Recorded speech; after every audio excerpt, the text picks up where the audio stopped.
Hello, everyone. My name is Jeff Hartman, and I'm an assistant professor of physical therapy here in the Doctor of Physical Therapy program at the University of Wisconsin. I spent the spring semester of 2020 in Belize, Central America with my family on a Fulbright scholarship. Per the Belize specific Fulbright Scholar Award, I split my time up into 50% teaching and 50% research. I will spend my time today talking about my research as summarized in the poster. In 2017, the World Health Organization convened a meeting of over 200 rehabilitation experts from 46 different countries to discuss the state of rehabilitation in the world.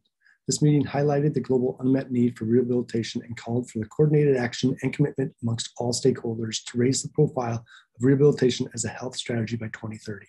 This Rehabilitation 2030 call set forth several actions, one of which was ensuring a high-quality rehabilitation workforce and services around the world.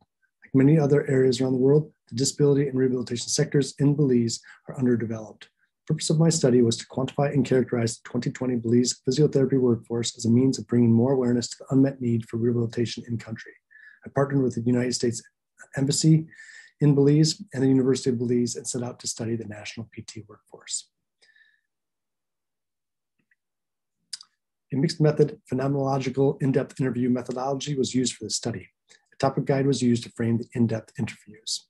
All persons licensed by the Belize Ministry of Health to practice physiotherapy or who advertises practicing physiotherapy in Belize were invited to participate. Physical therapists currently practicing in the Belize military and not with civilian patients were excluded because they did not represent the cohort of physiotherapists accessible to the community at large.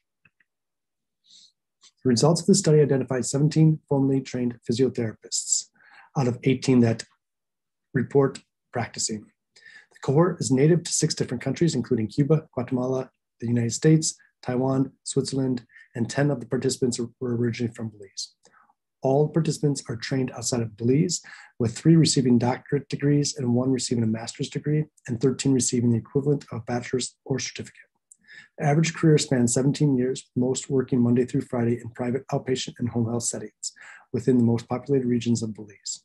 This cohort of physiotherapists collectively believe increased community awareness, professional collaboration in the form of a formal physiotherapy association, and governmental investment in workforce development are all needed in Belize.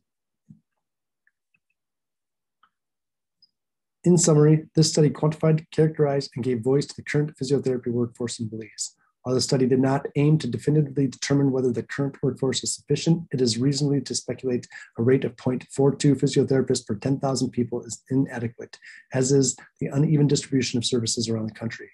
Results highlight an unmet need for rehabilitation services and represent a failure to fulfill the basic human right to health and well-being. While the current physiotherapy workforce is dedicated, experienced, and resilient, it is being underutilized and is too small. In addition, other rehabilitation professions are not represented.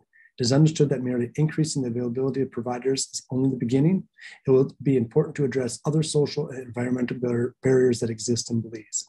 It is a complex and challenging process, but rehabilitation is an investment in human capital that contributes to health, economic, and social development. It is well worth the investment.